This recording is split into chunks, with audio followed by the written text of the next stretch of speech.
എനിക്ക് കിട്ടിയത് ഒന്ന് പറഞ്ഞു നിർത്തുകയാണെങ്കിൽ പറഞ്ഞു നിർത്തണം, ഇല്ലാതെ വീണ്ടും വീണ്ടും പോയി കഴിഞ്ഞാൽ ഇങ്ങനെയൊക്കെ വന്നിരിക്കും.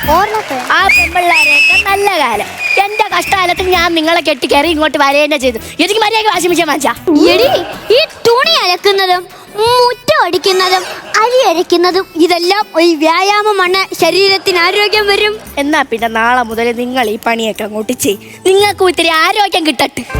എനിക്കുള്ള ആരോഗ്യമൊക്കെ പോരെ, ഏതൊരു ഭർത്താവിന്റെയും ഒരു അഹങ്കാരമാണല്ലോ ആരോഗ്യമുള്ളൊരു ഭാര്യ.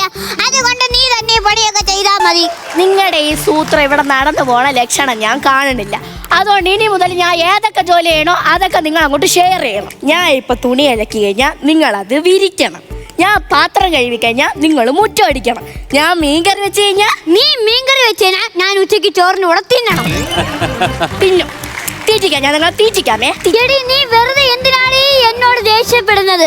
നിന്റെ ദേഹത്തേതോ ബാധ കയറിയിട്ടുണ്ട്. തന്നെ 8 കൊല്ലമായിട്ടൊരു ബാധ എന്റെ കൂടെ കൂടിയൊക്കെയാണ്, ഒരു ഒഴിയാബാധ. ആ ഒഴിയാബാധ ഞാനാണ്, മനസ്സിലായി? ആ ഒഴിയാബാധ ഞാനാണ്. അപ്പൊ നിങ്ങൾക്ക് തന്നെ അറിയാം നിങ്ങളാണ് ആ ഒഴിയാബാധയെന്ന്.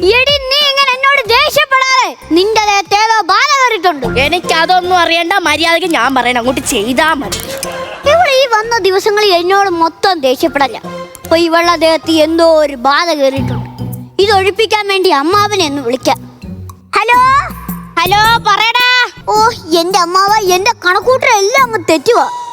അത് 2 കാര്യമുണ്ട്. 1, പഠിക്കാൻ വിട്ടപ്പോ പഠിക്കണമായിരുന്നു. 2, നിന്റെ ഈ വിളിക്കുന്ന ഫോണിലില്ലേ കാൽക്കുലേറ്റർ എന്ന് പറയുന്ന ഒരു ഓപ്ഷൻ ഉണ്ട്, അവിടെ പോയി കണക്ക് കൂട്ടിക്കഴിഞ്ഞാൽ ഒന്നും തെറ്റാറില്ല.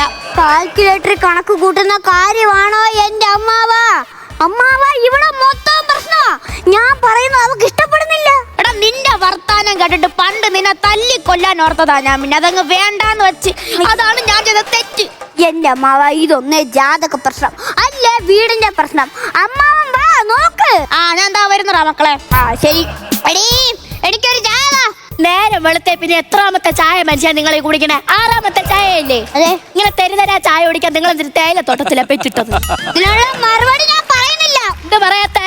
എനിക്ക് വയ്യേ, വൈകുന്നേരം വരെ തെറിയേക്കാ. എന്റെ അമ്മച്ചിയാണ് സത്യം.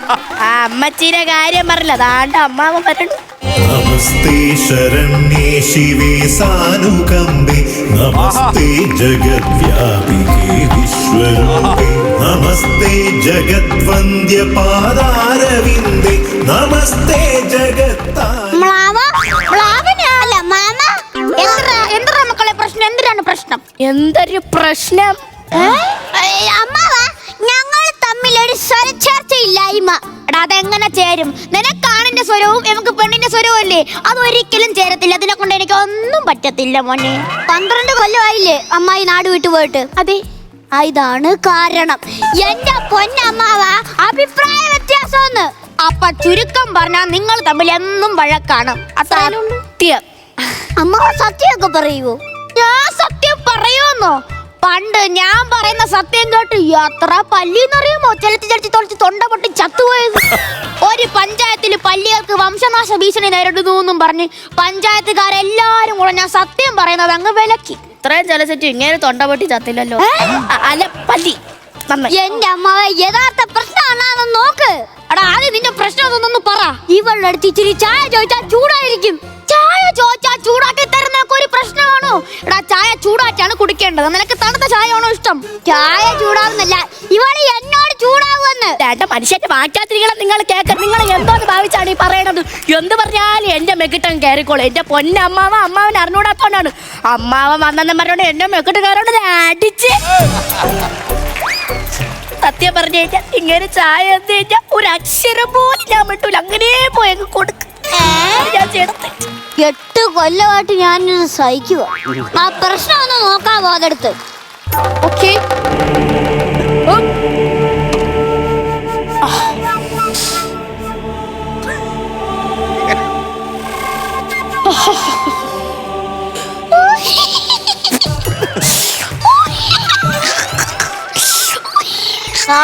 സ്വന്തമായിട്ട് ഇക്കിളി ഇട്ടിരിക്കുന്ന ആ സമയം കൊണ്ട് 2 കൗണ്ടർ പറഞ്ഞെങ്കിൽ തോണ്ട അവരൂടെ ചിരിച്ചേനെ. അയ്യോ, അതല്ല, ഞാനൊന്ന്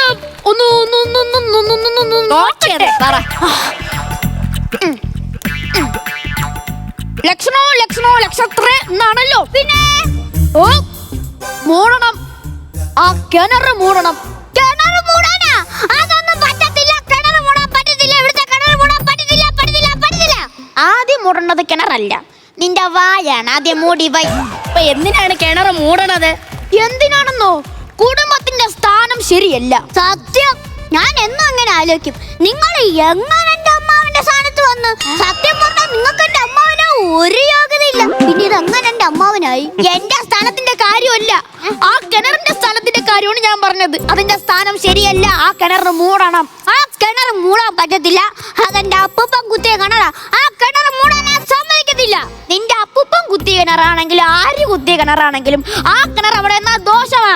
എന്റെ അമ്മാവ, ആ കിണറിന്റെ പിന്നിൽ ഒരു കഥയുണ്ട്. നമ്മളൊരു കഥ എഴുതി ആ കിണറിന്റെ പിന്നിലൊന്നും കൊണ്ട് വയ്ക്കരുത്. അലമാരക്കത്ത് സൂക്ഷിച്ചു വെക്കണം. ഞാൻ സ്ക്രിപ്റ്റ് എഴുതി കിണറിന്റെ പിന്നിൽ കൊണ്ടിട്ടല്ല. ആ കിണർ പണിതതിന്റെ പിന്നിലൊരു കഥയുണ്ടെന്ന്. അതായത് പണ്ട് ബ്രിട്ടീഷുകാരുടെ കാലത്ത് ഈ പറമ്പിൽ നിധി വെച്ചിരുന്നു. ഈ വിവരം പറഞ്ഞ അപ്പൂപ്പൻ നിധി എടുക്കാൻ വേണ്ടി കുഴിച്ചു കുളഞ്ഞു. അങ്ങനെ കുഴിച്ചു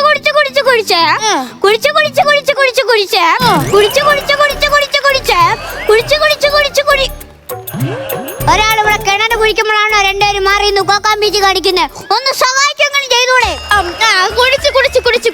കുഴിച്ചു പോയപ്പോഴത്തേക്കും വെള്ളം കിട്ടി.